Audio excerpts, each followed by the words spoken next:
Hello, and welcome everyone to our first episode of Manufacturing Future from Industry 4.0 Club this year.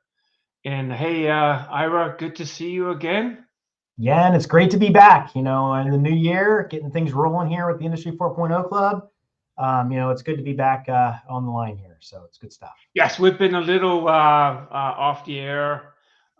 We were a little slow at the end of the year last year, and we're maybe a little bit late this year. But now we're getting going. We're looking forward to start back up here and kick it off with our first episode of this year, where we are going to be starting a kind of a recurring episode of quarterly trends and analytics or analysis. So I know, Ira, you've kind of looked into some of this stuff based on your interactions with different areas last year, and what you suggested was to look at, like IoT insights and some of the other manufacturing insights and other things to kind of see what's going on in the industry, what's new, what's great, what's there to talk about, right? Yeah, absolutely. I think this is it's a good opportunity to kind of, take a pause. And that's why one of the reasons to set it up here quarterly and just look at the trends, what's going on. And if there was anything that told us that trends can change pretty quickly, if you are following some of the news and the headlines and even our world of industrial and the IoT front, it can change pretty dramatically. Absolutely. When things like geopolitical topics come up and budget concerns and these kind of things, all of a sudden things quickly have whiplash from, hey, it's all great, everybody's going digital, everybody's doing everything, AI is going to control the world, to, oh my gosh, what are we going to do to ship stuff out the door the next day? So you can have these whipsaw things that happen, and this some of the stuff we look to explore here, and you'll hear the crazy thoughts from Jan and myself and kind of what we think about the industry. So Yes. And so we start out here just Ira and myself, but we might actually also invite other guests in the future trends and analysis, just to get some other feedback from others that might be a little bit more in the trenches on some of these areas.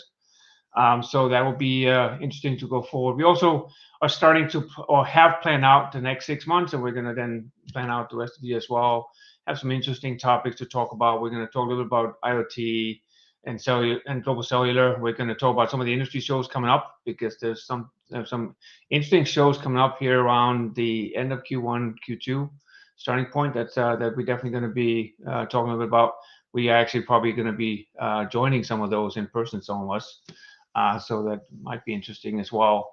And then, Ira, you've kind of thought of doing some of the more standards discussions as well that we want to bring up. Some of the areas that's going to be hot over the next months, quarters, probably. Um, so yeah, we're gonna have stuff going on, interesting stuff. We're gonna bring some good guests and have some interesting conversations for this, at least planned out for the next 6 months, and then we will have a plan probably halfway into the rest of the year. So we're gonna try to really keep up this year and not be as lax as we've been. We're gonna be better, right? we've got to step up. What I like to say is, this year we're going to take it to 11. And if you like Spinal Tap, you know what I'm talking about. If you Absolutely. don't know Spinal Tap, you should go watch Spinal Tap. So Okay. But hey, one of the things that you brought up that would be a good one to start with is that every quarter, I think, the IoT Insights have a CEO report. What are CEOs thinking about, and how does that compare to the quarter before that? And you can say, if we look at 2023, I think most of what was going on was definitely generative AI that took a lot of the space last year for sure. And then, of course, the geopolitical stuff around Ukraine and Israel lately has, of course, also had some things that I think our leaders, if manufacturers, have been thinking about. But you looked through the report a little bit, and I looked through it. What's your kind of perception of what was going on? And if anybody else wants to check it out, just Google IoT Insight and look at the December report for Q4 of 2023. Yeah, so I love this report. I think the IoT analytics team does a fantastic job of pulling it together. And if you're not familiar with it, and I don't know if we have the ability yet to pull it up or not from an image perspective, but if you're not familiar with it, it does a survey, a bunch of companies' financial reports, and gives you an insight into keywords and how they're trending. Are they growing? Are they going down? Are they going up? How long have they been, standing, and what is their importance level? And and this is a little bit what I was talking about in the beginning, because even in our traditional industrial industry, which is typically maybe a little slower to move than some other industries, it's seen a big change here towards the end of the year, and where everything was all hot and heavy, and mainstay was definitely AI, generative AI. What is it? How can you use it? Is it going to displace everybody's job? Everybody's using it for everything, right? It's the pinnacle.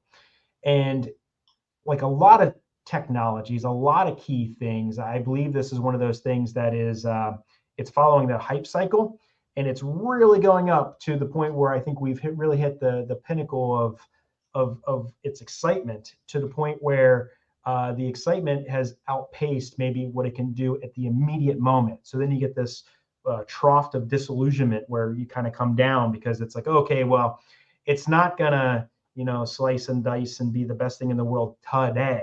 There's still some iterations that need to happen, some development that needs to happen, and the market kind of like overcorrects then, or technology acceptance becomes overcorrected, where it kind of comes out of the limelight. And I think that's really where the building happens, because there's a lot of great things, there's a lot of great ideas that happen as things are coming up this hype cycle, and as it flat goes down. Okay, yeah, there's a little bit of a wind sucking out of the sails, but it also gives people the ability to work on those ideas and create different things. And I know that I've used it for a lot of different purposes that I didn't 6 months, a year ago. I think as things get built and get better, this will really be the year of application of generative AI and AI and these kind of things. And it will continue to be an important topic on this CEO report. But clearly, here just recently, economic concerns, geopolitical issues, cost optimization, there is a massive trend that goes from, hey, let's be forward looking and figure out how we're going to collect data, use data, and make things more efficient, to, oh boy, things have happened in the world. What are we going to do to keep the lights on, make sure our supply chain is full, and do the right things about us as a company, so we can be here 6 months, 12 months, 10 years, whatever it is down the road, so we can leverage AI. So there's definitely been this big change, I feel, from say Q1, Q2, Q3, even into Q4 from this CEO report. And there's a genuine concern that you can see popping up here, and just what's going on in the world. And I think that's it's a really good thing to see it in print and understand that it's not just, watching the evening news. Like, this is really happening, and it's being talked about in these reports. So that's one of my big takeaways from this piece here. Yeah, when I initially looked at the graph here, I was just looking at generative AI going kind of down from Q3, and I was thinking more it was probably because other things took precedence, which is the geopolitical, which is obvious when you look at it, that really has had a interesting growth in that area for sure. But I was also thinking that if I look at generative AI, a lot of companies have been holding back just because they need to understand what's the risk, what is how do we get to a point where we can actually utilize it without for example, risking privacy and our company data and all that kind of stuff. And so a lot of companies are probably just about now getting to the point where they're able to actually enable it within their organization. And so I was a little bit surprised initially when I saw it. I would have expected that would be part of it. But then when you look at the actual graph, you can see up at the top left there, it says AI adoption. And so kind of that identifies me. Okay, so yes, it does make sense that generally there's other things you're talking about now, which is the geopolitical stuff, the cost optimization, and some of the economic concerns. But I think you'll see generative AI kind of be floating up a little bit up and down continuously, I think, over the next couple of quarters, just because this is now where companies are allowing their employees to have access to it. With a lot of the large companies had completely blocked it for quite a while, and so now they're starting to open it up, and now they're probably going to see, as you say, applications. You're going to see users within the manufacturing space trying some stuff out, and be successful with that, hopefully, right? And so I think it's going to still be fun of what's going on with everything else, of course. But I think this is going to be an interesting next couple of quarters, I think, to see where generative AI is going to go. I think it's one of those things where it's not a fad. It's becoming something where, in my mind, it's going to take over some of the stuff that we've been used to, like Google on your phone or whatever, right? It's going to be something that everybody's going to have to kind of learn, just like everything else, and learn and use. But it's also Industry 4.0 is still kind of uh, up there. Not necessarily the importance, but it's still growing. Um, but the economic concern and geopolitical uncertainty, that's definitely what I could imagine most CEOs have been thinking about at the end of last year. Yeah. And now, of course, now election season is going to really drive some other stuff up here. So I think we're going to continue to see some of that uncertainty. Yeah.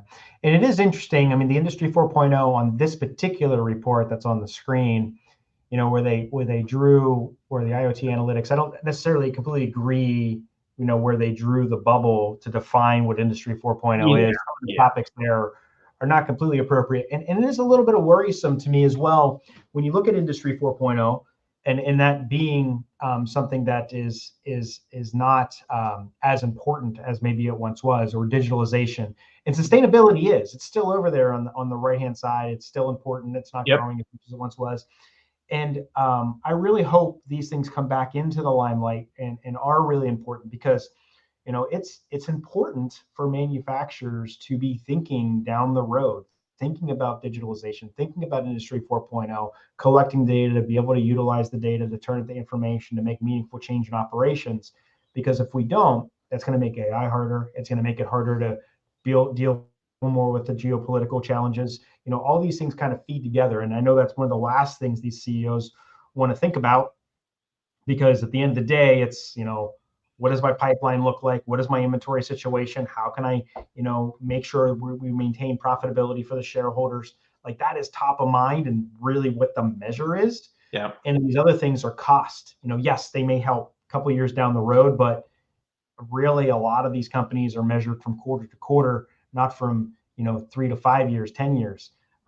It's not directly part of this, but it is one of the things that Tesla took a little bit of a hit in one of their most recent reports, is from a finance perspective. And when you look at Elon Musk, I mean, I'm not necessarily, I'm kind of neutral on him as a person, but the one thing that I do admire about him is he's not necessarily so beholden to what the shareholders think, and he's trying to do the right thing for the longer term, I believe, as a company, which is hmm, always interesting to me. And I think that type of approach in the long run really helps. In the short run, maybe it doesn't make you the most popular person in the world for the short or medium term, right. but for the long term, it's probably the better thing from having that grander scale outlook. So, Yeah, and if you look at the Industry 4.0, and then if you expand that little bubble out to cover IoT, 5G, cloud, AI, you yeah. know, it is kind of central anyway, right? But they kind of decided to focus on the digital twin, probably industrial automation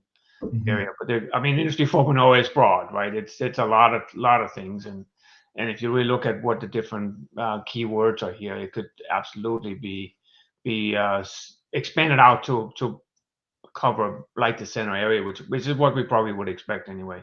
What's also interesting when you look at it, that the real fad here was definitely metaverse, right? If you look at that, that has kind of died out, and it's to what I think we've talked about before too. That the idea of the industrial metaverse for sure was so hard to grasp what that really would mean, and it's also almost, to me, seems like most have kind of just dropped the whole idea basically and focused on other things.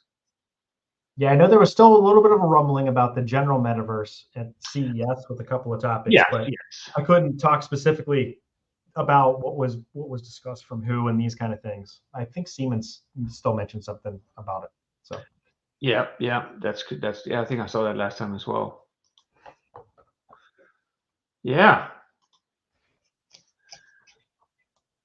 So apart from that report, there's the other thing that kind of went on here while we were off the air in January was CES. Now yeah, CES is mostly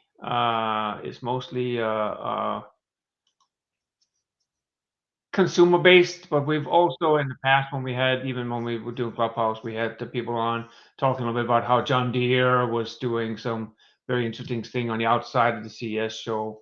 And so I kind of looked through and see what actually were people talking about at CES. And some of the things was generally AI, of course, generative AI in general, AI in cars was kind of interesting. My wife has a Volkswagen electric car, and supposedly the newer ones of that one at least is supposed to have OpenAI's ChatGPT in the car. I'm not sure what it's going to do for them, but it's an interesting perspective at least.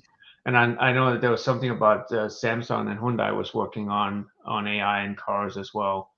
Now, of course, AI in cars is in especially newer electric cars that are looking towards autonomous driving. That's obvious. I mean, it has to be some kind of AI. But what they're talking about is more AI for the passenger, I think, and I'm not sure exactly what, except for easy Googling stuff. Where do I go? What food is available around me and stuff like that. But I don't think they really need Chat GPT for that. So I'm still kind of a little bit like the metaverse. Where's this going to go and what's it going to do? I know. What's your perspective? well, so it is interesting. So I can definitely think of some use cases, and I could have just used it over the weekend. So I messaged you, right? Because Yep, I yep. traveled. So I live in Pennsylvania, and I went south to Richmond, Virginia, and that of course went around DC and then into Richmond, which are fantastic places to drive. No, they're not. But on the way, I'm with my daughter taking her to a gymnastics meet, and it's like, okay, so what does the traffic look like? Do I have enough gas? Do I need to stop? Where should I stop? Where's the best gas station from a price perspective? Not that I dig too much into that when I'm traveling, but it's still important to know. And then the infamous food question. Should I get off before I hit the Beltway, or should I gut it through and then get off after the Beltway to get that Chick-fil-A sandwich? I don't know if that the AI could help maybe even make recommendations to me along the way. And so I am a marketing guy as well. So then you think about that from a marketing perspective of, well, hey, before people get in, if they're going to take a long road trip and they're going to be doing this and they're going to stop at maybe you should recommend you stop at the local convenience store or the local fast food joint, and maybe you should get that flex pass for your easy pass so you can go in the high occupancy lane or whatever else. I mean, I definitely think there's some use cases there, or even before you make the trip, like if it looks at your calendar and knows that you're going to be making a trip, says, hey, did you know your car hasn't had an oil change and maybe you should have that done, or it's going to be cold and you should make sure the antifreeze is taken care of, or have that windshield wiper fluid taken care of, or you haven't replaced your wiper blades because that was a problem when it was raining a little bit and I turn on the windshield wiper blades and you get the infamous smear and you're like, this is a great 3.5 hour trip. So I don't know. There are a couple of things that when I think about generative AI and an application like that, it's more looking at having situational awareness is what I would call it, of all the stuff around me that I'm not thinking about, because it's like, okay, I got to get done the work day to get on the road, to maybe remind me of going, hey, did you grab the easy pass? Did you do this? Whatever else it is, here's where you should stop on the way. So those are some Yeah, use cases no, that I have. I don't know if it works, but that's what I would say. that makes sense. Yeah, I mean, I was actually in Europe last week and had a little. trip over to Denmark as well, visiting some family, and there was a discussion about EVs, and there was some newer EVs in Denmark and Europe probably. But one of them actually had some kind of AI built into it, where when you're traveling, it would, based on the battery usage, it would tell you to just stop and just get 5 minutes of battery charge here, go get 10 minutes here or whatever, so that you never really filled it up, and you never spend a lot of time charging, but you went to these, Mhm. and it'll guide you through and figure out which one actually working and that kind of stuff. And it has a combination of where AI definitely is a valuable thing. It has a combination of checking what the battery status is, what's the traffic like, what's the status of the different chargers that are around, and what's the availability of those, et cetera, et cetera. So there's a lot of different things. So you bring up a good point. I was thinking now just about, I'm using Waze a lot, and Waze is great if I have from A to B and it'll guide me through, right? But what if there's something else that I want to know? What's the closest Walmart on the way, or what's the closest gas station, or if I just kind of visit something, where can I do this and come back on the road? So there, I can see some ideas around that. Instead of you having to kind of manually develop your little trip, you can have an AI that kind of helps you do that for you. That makes sense. That makes a lot of Yep. sense. Yeah.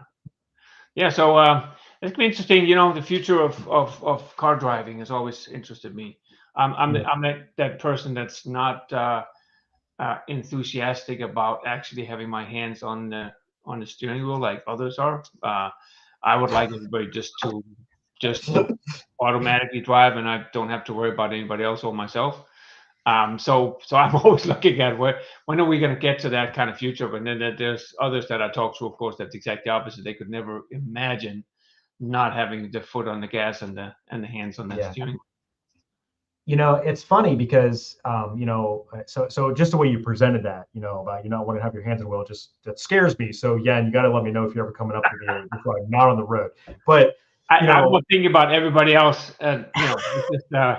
It's just all the things that can happen, right? That I just yeah. think that AI can make that less risky. Well, and that's what, like, when you talk about AI in a car, like, I mean, to bring up Tesla again, like, so I do just find it phenomenal that and fascinating that they've been able to do so much with the full self-driving and these kind of things. And I wonder where that'll really go and what it'll really be as it evolves. It's already so powerful today. um, you know, some of these longer trips and these kind of things, I wonder about EVs. And, as I'm filling up my gas tank on my, really long trip and I get done in a few minutes and I see people with the Tesla charger, I know that's a constant debate, but that person can also, pretty much do nothing and touch the steering wheel every now and again if they have full self-driving, and it can take care of everything. And if you've ever been in Richmond traffic or in DC traffic or any place where there's a lot of traffic, like, that can be really nice because it can get a little frustrating dealing with just how all that works. So yeah, that AI Yeah, and it's how. not just about everybody driving, right? It's also that utilizing AI, you could actually improve traffic Yes. significantly, right? That is huge. And as soon as there is just one person out of those 50 cars that has his hand on the steering wheel, that's risking everybody else, right? So if you really want to have that improvement, everybody has to be on the same path. That means the cars could be like driving with like 5 inches between them, right? With full speed, more or less, right? So that there's some opportunities. I think that's a lot of value for traffic in the future. Yeah, But for then sure. again, maybe it's going the other way. Like you was talking more and more, right, more about just not even having a car, right? Either just using public transportation or just not even renting a car for the day or stuff like that, right? There's a lot of different elements of public traffic. The United States is just a lot different than Europe for sure, and I got a good taste of that this past weekend. Uh, Yeah, I'm always reminded of that when I make my way over to Europe and you get on the train systems. And in general they work really good as long as nobody's on strike or anything like this. I mean, the train systems are really good. They're on they time. did, which they had a strike on. Unfortunately, I didn't need the train, but yeah, It's maybe not the best time to bring it up, but yeah, yeah. But I do think about, like, you just mentioned, you go to a city or wherever else, say those zip scooters. If you've never, I mean, you know what I'm talking about. I mean, you can use your phone, you rent it for a while, you zip around the city, and they're all electric, Yeah. and you go park it somewhere, and it's fantastic. Like, why can't you do that with cars? Like, think about the insurance costs, and how those would go down. And I'm here in the office today. Typically, I'm at home. How often do I need to drive? Probably not often enough to own a car anymore, to be honest. I mean, we need one family car probably. But yeah, it's just it's things are changing. Who knows? Absolutely, absolutely. One other thing of CES that I thought could be interesting for, like, just industry manufacturing is something that I haven't had the chance, of course, because I just don't have that kind of money. But the new Apple Vision seemed to be. It did not appear at CES, but it was talked about a lot at CES, just because of the timing of them introducing the when they're actually going to be on in the stores and be able to be ordered. So it kind of took a little bit of a front seat at CES, and I was pretty amazed when I saw the first introduction of it. I've always wondered, um, I can see those goggles for like enhancing gaming for sure. Sit in your seat and you put these on, and it just is a different experience. But then as soon as you step out of that seat and start walking somewhere, I'm wondering, it doesn't really make sense. I couldn't see it in a manufacturing plant, people walking around next to like what do you call it? Transport trucks or whatever with goggles on it. This doesn't make any sense. And then I saw the Apple Vision, where it's kind of somewhere in between. You're still kind of looking out. Yeah, I can still see your face, your eyes, whatever. But at the same time, you have this augmented reality perspective that could be very interesting. So I that's the if I was going to find something that I could see being used in office environments at least, and maybe to some extent out on a manufacturing floor, would be that level of immersion with the goggles. That don't make, of course, as I said, cost wise, there's no way I could even think about getting one right now. But it's just, to me, that if that technology should go into industry, I could see Apple making a big stride there with their release of the Apple Vision. Mm-hmm. I don't know Yeah. if you had a chance to look into it at all or not. So I haven't looked at tremendously at the Apple Vision product, also because I would be afraid that I'd be too tempted, because I also can't afford it. But Yep. it would be very tempting. But over the Christmas holiday, I have a big family and a couple of kids, and so we got the new Oculus. So I know it's not Apple Vision, but we got the Oculus 3. And one of the really neat things about that is it does VR, of course, but it also does AR. So it does have the cameras and things, so you can see your surroundings. And in using it, first of all, I think I get a little motion sick with it from time to time. So there is that whole piece that it is big. So Yep. I couldn't imagine necessarily today, a world where factory workers are walking around with that on their face, because it just wouldn't be socially acceptable, and it would be hot. But fast forward, I wouldn't have thought that people will be walking around with little white AirPods sticking out of their ears all the time. And now you True. see people True. with them everywhere. And it's arguably socially acceptable, particularly if you're my, teenager in my family. It's definitely socially acceptable in these kind of things. But I say that because who knows how things will shift. And when I think about AR, to use a direct experience from what we have here at a company I work for, Phoenix Contact, we actually have manufacturing downstairs where I am right now. And while it's not using the Apple Vision, it does use an iPad where you can look at a machine. And I know this isn't like brand new, but it's really neat, where you can literally pull up the iPad, and using augmented reality, you can see the machine, and it'll overlay different pieces of the machine, so you can see different statuses. And from a factory worker perspective, or from a maintenance tech, you can look at certain pieces. You can get a blowout of what the particular piece of machinery is. You can find different pieces.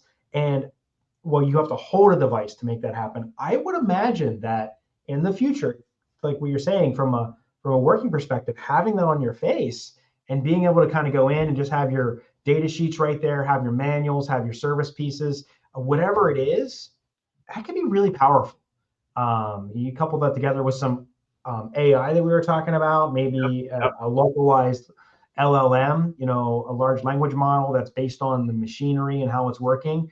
All of a sudden, you could be maintaining the machine or even learning how to operate a machine where it's like highlighting different pieces. We've all seen those different types of videos where, put this screw here, do this kind of thing. But what if it was dynamic? Like it wasn't just on a fixed board and it was all augmented. These are all things that could happen in the future, to teach you how to better use a machine and not just use it, but use it very efficiently. Yeah, there is actually a company that's working on a contact lens kind of thing. I don't. Yeah, that's so. At that point, it becomes like you don't even know that the person has augmented reality. How do Uh, they power that? I have You have to absolutely. walk around with a battery. It's really Lens. at a very early stage, and Yeah. I mean, there's not a lot of data they can show. But yeah, it's a and it's I can just imagine that it's still too thick to be comfortable. I can't imagine being a comfortable contact lens. But again, it depends on your need, right? I'm more thinking like something like this, right? That Yeah. had the capability to actually show something in my view that could be Mhm. augmented. That would make sense. And I saw what was that Meta had some kind of announcement with Ray-Ban with some Yeah. glasses that has some capability. There's definitely something going on right now that could be interesting to see how that could be applied into the manufacturing. I think the Apple Vision, it's a whole Macintosh capable kind of computer you got, so they can do all kinds of stuff, right? And the question is, do you even need that? But you need something maybe that can help you doing what you're doing. But I think to the point you have with the Apple device that overlays information on top of an image of a machine, that's probably not possible with those small glasses. You probably have to have more than that. So Well, yeah, in a lot of those cases too, you'd want some sort of protective wear. So having something a little bit more substantial true. uh, Yeah. could be there. So Yeah, so actually, when you say you got the latest Oculus Quest, we got the 2 years ago, I think we got the release two or version two of them. Have used them a little bit, but again, it was just more for fun. mhm. I know my son tried the latest scary game on it and got sick, so he had to take it off. That's funny. Yeah.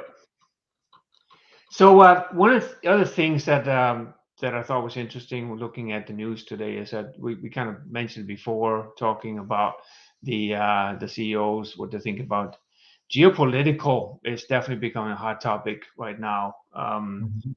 I saw in Industry Week that they're now looking at which regions are the highest risk of supply chain issues, and they actually created maybe it's old, I don't know, but it's the first time I heard about a geopolitical risk factor (GPR), which is the possibility of possibility in 1 year of a major disruption in trade resulting in cessation of imports from that country to the U.S. and as a result of adverse geopolitical event. And let's see if I can pull out the graph here so you can see that as well.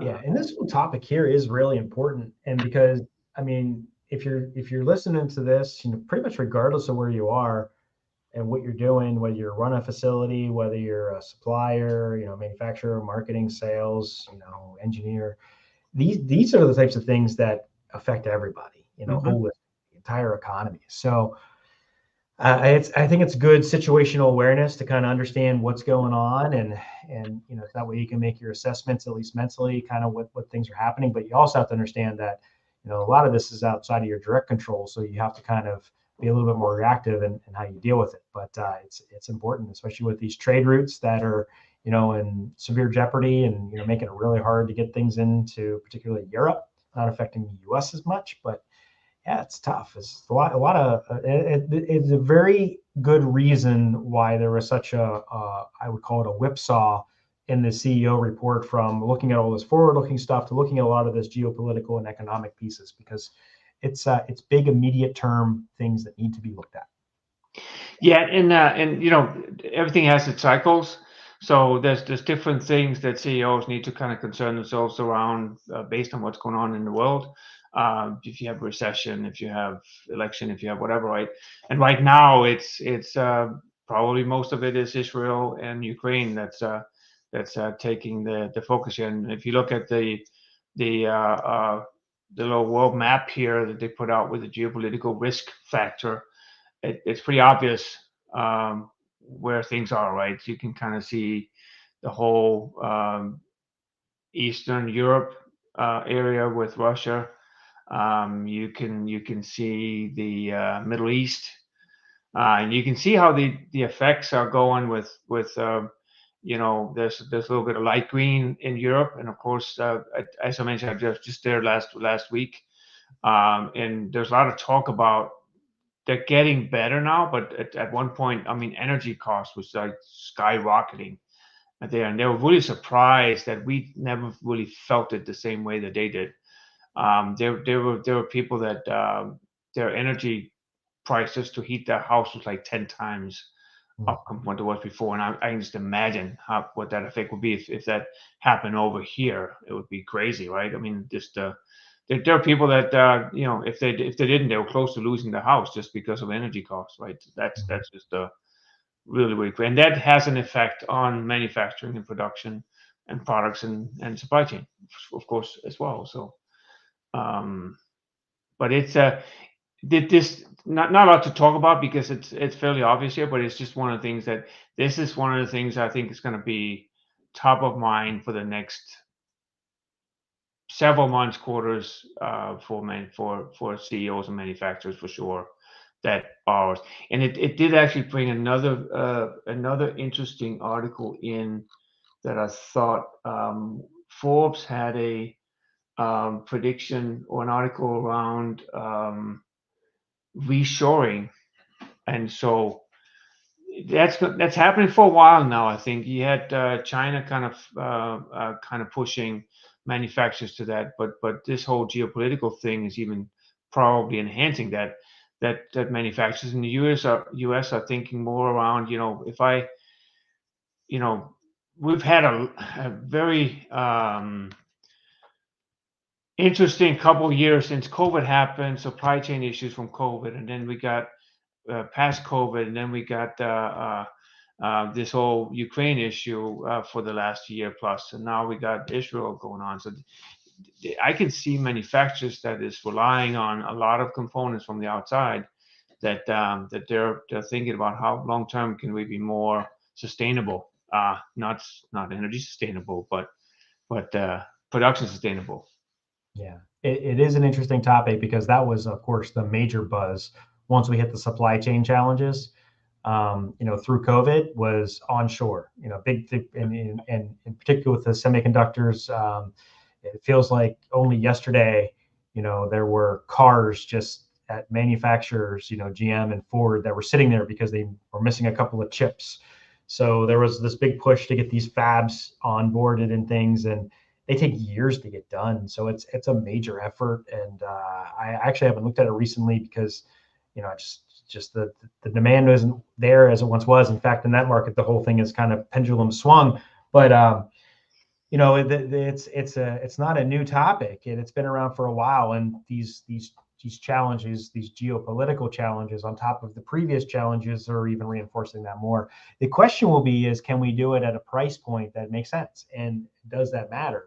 What does that look like holistically? And if you're really looking at it and you're thinking about it from a digital standpoint, I really believe we can get there. But if we're looking at it in the standard way of doing manufacturing and operations, more of an industry 3.0, I don't know, maybe it's too hard to be there and onshore and be competitive in the market. So time will tell. Time will tell. And that is a good point, actually. So, in order to be effective reshoring your production, Industry 4.0 is going to be critical. It's going to be critical to find methods to be more effective with less. And I think technology is going to be a big portion of that for sure. Mhm. Yeah. So yeah, it's just curiosity here. When I first went into Industry Week, they had an poll here, but it's not an article, but it just suddenly showed up here while I was showing it. They have a poll out for a question to companies of how do you encourage innovation.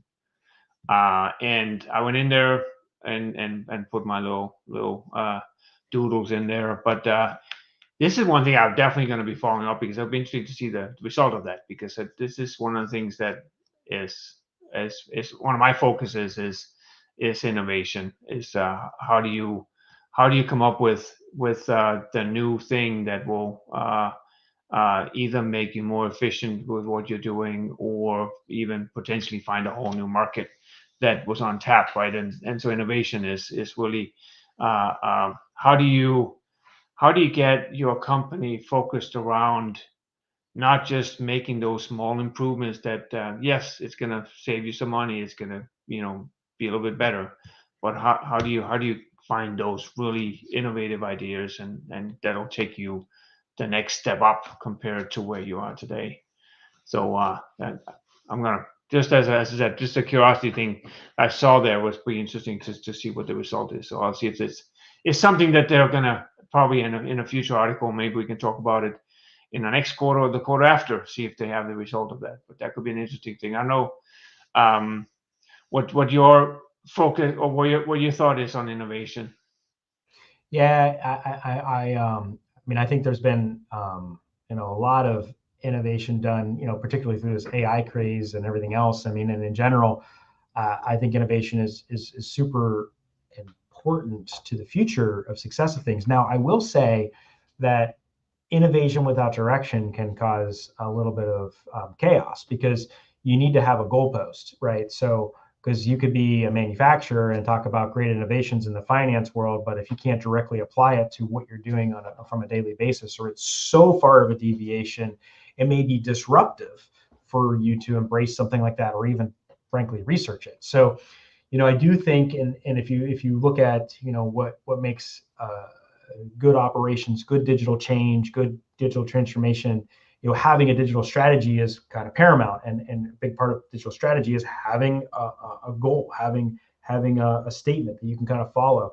So innovation is again paramount, and I think directed innovation with people, a group of people, thought leadership group or whatever, to go out and explore and given the opportunity to explore is not only healthy, but I think is frankly exciting, and it's really what drives companies, I think, to the next level. So directed exploration is what I consider good innovation. Yeah, it's really about being able to innovate without disruption and so be able to do small projects, small pilots, be able to come up with an idea, test it out for a very short period of time, get some feedback, and figure out if it's the good thing or a bad thing, or if it didn't do anything. But yeah, it's really be able to I remember if you remember Google had something where I can't remember what the percentage was, but everyone was allowed to just do their own thing for like let's say for 10% of their time. Mm-hmm. So those are the things I think is can be really critical for companies in order to get their employees to kind of have that kind of, I would say, team autonomy to do a couple of different things that's not really on a mainstream, but something that could be. And every company I've been to have a different perspective on. Either it was innovation sessions with lawyers around that would write down so they could do patents, versus innovation boards where you could submit ideas that would then be evaluated. You would come up and present whatever. Um, so there's all kinds of different ways to innovation. That's why it'd be interesting to see what are the different ways companies today think about innovation, especially now in the I would say age of experimentation. Like generative AI is definitely all about experimentation, right? So how can you experiment, spend a little bit of time experiment and try something out and then potentially come up with something that could be really interesting. It is amazing how quickly you can use generative AI to really further ideas. I mean, if you, I mean, the number of different types of Lego sets that I saw at the end of last year for cybersecurity, the Industry 4.0, the manufacturing line, Absolutely. all generative AI. It's really quite amazing. And so, in my career, I am marketing, right? So I am a director of marketing. And I will say that I like to use it because it helps to be a person in a brainstorming session to help develop some of the ideas on the Yep. fly. Hey, well, we wanted to talk about a pink unicorn with rainbows, jumping over, a lake. Let's type that in. Let's see what it looks like. Okay, this is for a target audience XYZ. It helps move things along to say, whoa, we're way off. Why are you talking about pink rainbows when we're talking about manufacturing? I don't know, but it helps direct you as you go through the effort. So it's good. So to round it out, one of the topics I thought was interesting is that you remember late last year, maybe no, early last year, maybe late the year before. I can't remember. We had a good session on and even follow up panel on equipment as a service, Mm-hmm. which I thought were very interesting. And it's some things that anybody that is thinking about IoT, that very well related to that.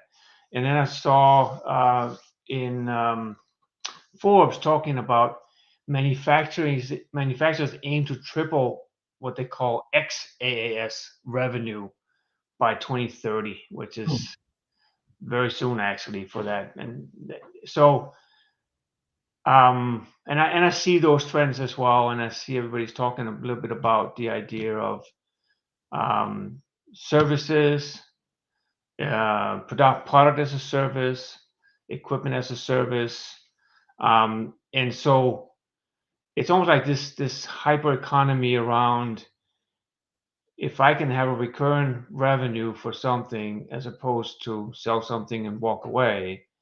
That is where everything is going. Um, and so triple that to me seems a lot, but I hear that not just from our own company but other companies around as well, that this is going to be a big focus over the next years, is to try to come up with the flywheel as opposed to just selling products, right? Mhm. Having a recurring revenue. I know your company is selling a component, so that's probably a little bit harder to think about that kind of business. But um, anything like for example, from my background, equipment is producing some kind of outcome. If Mhm. you can sell that outcome as opposed to the equipment, or you can really focus on selling service to keep that outcome as high as possible for a customer. That drives a completely different business mentality. So to me, that's very interesting that generally manufacturers are now all, not all, but in big portions thinking about that, and that I think that's a big sea change for traditional equipment manufacturers. Yeah. Um, So it's a really I love this topic because I think the whole industry would immensely benefit from the idea of X as a service. And the challenge I see is, can the industry sustain that? So I'm a component manufacturer in the company that I work for. I think it would work well for us. We would not necessarily do our products as a service. We would sell to OEMs that would make a machine this or a machine that, and that would become as a service. But the reason I love it is because it provides the best of both worlds. At the end of the day, a user, someone that's making a finished product, Frito Lay, they want to focus on making potato chips, and they want to have the best equipment possible to do that. Well, they can. I mean, they're a big organization, so they can streamline their pieces and everything else and make it great. But even still, the OEM will have a larger installed base than even a large user like Frito Lay, that they could fine tune their equipment even more if they had a mass look at all of their equipment and make their equipment work better. Now, with that said, um, the issue with that is you're shifting cost, because you're shifting capex cost from the user to now the OEM, and they have those massive carrying costs, and they're going to have to sell as a service, which is probably going to be a quarter of the times per year or even lower. And now you've had users that have traditionally had capex budgets to do all this stuff that now have to shift to opex budgets to do this stuff, and you have to have banks that are willing to finance all of this. So there's like this huge finance issue that I see as a big part of this, and I don't know who funds it. I think the person that figures it out, the group that figures this out, could be massive. Then it's a matter of adoption. So is Frito-Lay going to be comfortable with somebody else controlling part of their system because they can make it better over time? I know I've used Tesla as an example a few times in this piece here, but I do look at what they produce as a car, not them as a manufacturer. And I have lots of things to say there, but I look at their car, the Tesla that they sell, as one of the most, is a really important, sophisticated machine, right? That is critical in nature because it could be carrying me, it could be carrying you, it could be carrying a mother with an unborn baby or a family of 4, right? It is a critical application. And they can have these machines across the world that they can update and improve over time, including the full self-driving and AI and all these other things. Mm-hmm. Yep. How does that work for that, but not work for a conveyor line in a manufacturer? It should. And frankly, Tesla's gotten their cars to be much better through firmware updates over the air in these critical systems when you have a much less critical application in a conveyor line, although you could argue that it's just as critical from a finance point of view, from a manufacturer perspective, and you'd be right. But still, it can happen over here. Why can't it happen there? It can. The question is, who funds it? How does it work? How is it monetized? How does it actually happen? But this is the evolution that I really hope we see in the mid to near term here. So yeah, I love this topic. I'd love to dig in more detail on it. I do think it's really important. I do not see it on the CEO report of mass shift to OPEX from CAPEX. No, I think it's more the servitization part of it. Because I see that too. So when we had the initial episode, which at least a year ago, I think, the concept was that in a normal scenario, you sell a product for 100% of the list price, and then over 10 years, you get another 100% in services traditionally. Whereas if you do equipment as a service, you can actually charge 30% of the value of the product per year. Mm-hmm. And so over 10 years, you get 300%. The problem there, of course, and that was one of the things we talked about, is if a company has to go back to their board and their investors and say, hey, for the next 3 years, we're going to take a dump. Because a big dump. Big red dump. But then after 3 and the third year, we're now going to be even. And then going forward over the next 10 years, we're going to make an extra 100% every year, right? It seems something that you would absolutely do, but at the same time, can you afford that big dump? Because I mean, market quickly changes when something happens that's different. If you don't communicate it properly and go ahead and do it, it's hard. It's easier for a software company probably because it's they can set their costs a lot more efficiently, I think. Whereas when you're producing hard goods, you have a cost, and you have to cover that cost, and you still have to make money to cover your employees, etc. Right? So it's a hard thing to get into, and I think if companies don't, but still want to get into that equipment as a service kind of business, that means somebody else that's financing is going to get those gains, and the companies is pretty much going to they're going to sell the option to their customers, but they're not going to get the gains from it as much as they would if they were all in.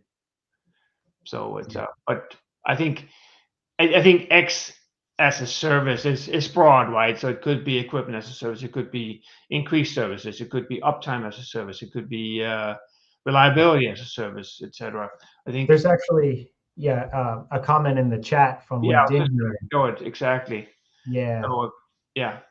And I think this is good because I mean I do think the conveyor and all these other things those are traditionally CapEx expenses that you're trying to convert to OpEx. But I think the comment here is really good. And inside of manufacturing and most manufacturing, particularly in the finished goods area, there are consumables. Yeah.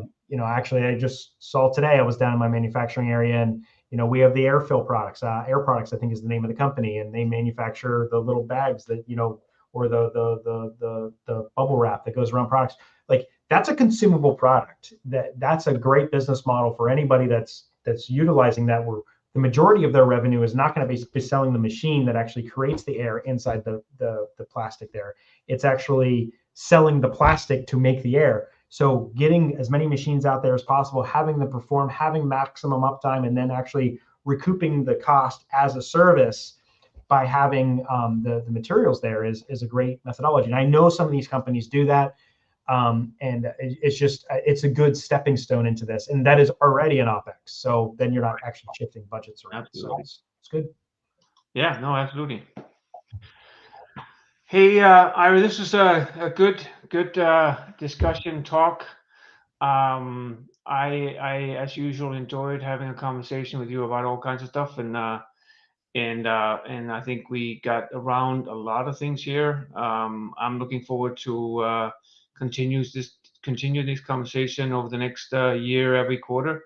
It's going to be finding some other interesting topic of what are the trends right now to talk about, and I'm looking forward to it. Yeah, and just as we close here, I know there are a few people live on the line here, and I'm sure there's many people that have watched this in the recordings. If you have interest in this and you want to be part of the conversation, reach out to us. Yeah, We're always looking for different perspectives. I know I'm always right, but sometimes I might not be, and you can help put me in my place. I absolutely. love to hear that as well. So, love to have you on, hear your perspective, an angle in a particular area. And as Jan said, we're going to do this quarterly, kind of just see what's going on. And I just think it's going to be a good update in addition to everything else that we're doing. So, Yeah, absolutely. So yeah, reach out to us directly or to Industry 4.0 Club. You can find us on LinkedIn. And if you have a topic you would like that you think is really hot right now that you would like us to talk about, if you would like to be on air with us talking about the topic, please feel free to reach out to us, and we will bring you on and have a interesting conversation on what it is that you think is important right now.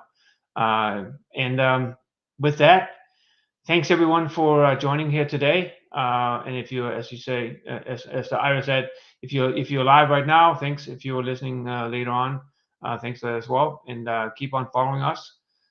We are on LinkedIn, of course. We are on YouTube. We are on X, now it's called.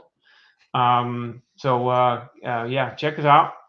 And this is not the only topic in manufacturing future that we have here. We have women in manufacturing.